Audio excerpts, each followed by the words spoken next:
All right, it's about 73 degrees outside. Beautiful evening scenery here, Central Texas. Out for a walk, decided not to run today. Believe it or not, that's a really hard decision for me. My legs and my feet are very tired. I ran 72 miles last week. Admittedly, that was probably a little bit too much volume for where I'm at in the cycle. I think I got a little over eager. Yesterday's half marathon, I got cooked. I put out a video, you can check it out. I totally hit the wall where I really had to jog super slow just to bring it home. But let's get to the point. Wanted to kind of talk about rest and how sometimes your body just absolutely needs to rest. But I also wanted to transition to just my own philosophy of running and why I run and just kind of unravel that whole thing. So let's dig into it. So rest, believe it or not, like when you get really into running like you are now, or like I am, and I'm like really pursuing these goals, like I'm trying to qualify for Boston, sometimes the hardest thing to do is to actually listen to your body when it truly needs rest. I've struggled with it for years, and I'll get into these cycles, but I've learned over time that if I don't listen often enough to my body when it is screaming at me for rest, then you end up paying for it later in the form of injuries typically. So as hard as it is, because I have these goals and I just want to keep crushing my goals, I want to keep waking up and being strong and fast and keep putting in these deposits day after day, sometimes I've learned that my body just needs to rest. And at some point I'll probably get to the point where I can pretty much run every day at some level, but I'm just not quite there yet. So my feet were screaming at me, my ankles were screaming at me, my calves are feeling tender, my shins, like just everything about it. Not like intense or really sharp pain, but just enough that I'm like, okay, I should probably dial it back. Like I did 72 miles, that was a lot.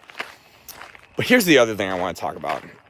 And I think people miss this a lot, or they don't really understand this. I get asked this all the time.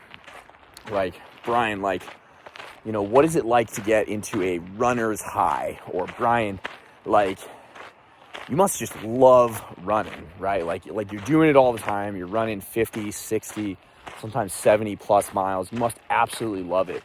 And that's like the strange, almost not contradiction, but it's just something that if you're not really accustomed to running high mileage, you might not understand that it's not that I love every second that I'm out there running and training. It's not that I'm just out there and I'm like, oh my God, this is the best feeling ever. Because truthfully, there's hours upon hours when I'm out on the trail and I'm questioning my own sanity. I'm just wow, this really sucks. All I want to do is just drink a cold IPA, rest my feet, go to sleep, sit on the couch, and just generally be lazy. That's what my body and my mind is literally screaming at me to do for, hundreds of miles while I'm out here on the trail, even thousands of miles if we stretch it over time.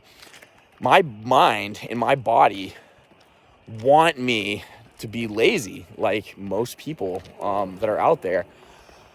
But there's just something inside me that I'm driven for this purpose of trying to get to a better place, of trying to get my body to a place where I'm really proud of all the work that I've done and all the deposits that I've put in.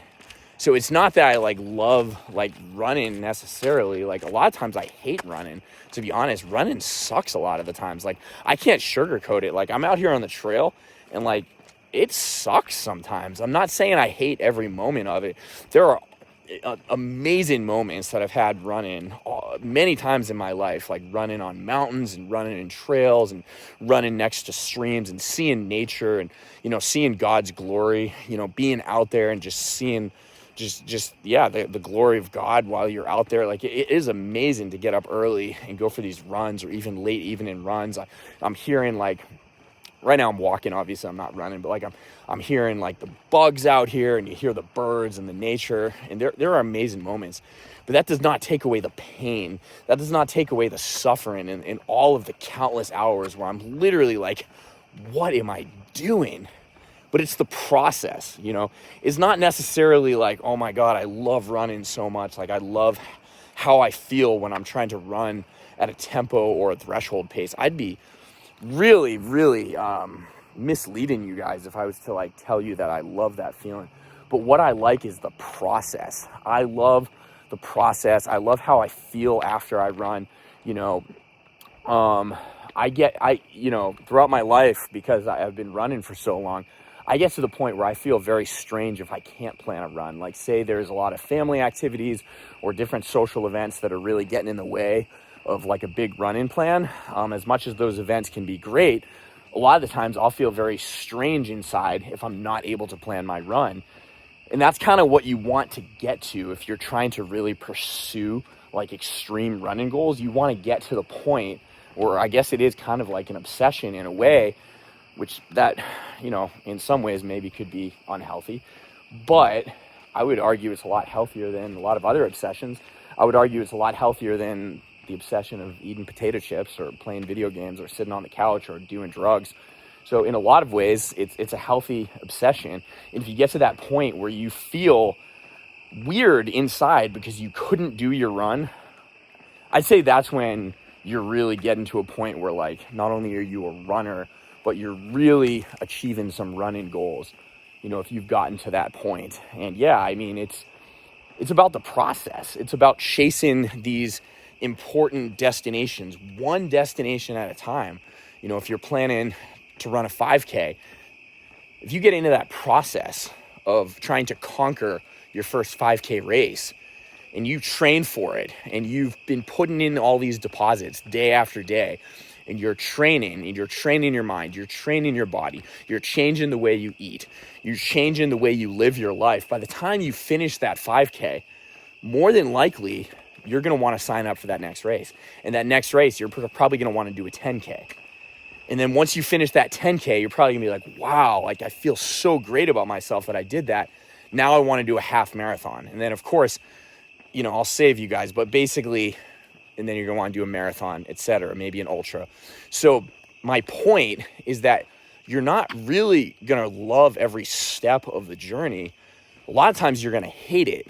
If you're anything like me, you're going to hate some of the ways that you feel when you're running. You're going to be in so much pain. You're going to be breathing hard. There's all these moments where you're just wrapped up in like chafing and this uncomfortable feeling. You're covered in sweat. And if you're anything like me, you're wondering like, why am I doing this to myself? And then once you get to these destinations, you're like, wow, that's why. Like, wow, I love that feeling of hitting that finish line, but also love that entire process of how I got there and all the steps that it took. And now I feel like I'm a more fulfilled individual who is going after difficult but meaningful goals. So that's kind of my little, I guess, buzzard rant tonight on running and why I run and why I don't always love to run, but I still do it. So if you enjoyed this episode, then hit the subscribe button. We got a lot more coming. Thanks for watching. I'll catch you on the next one.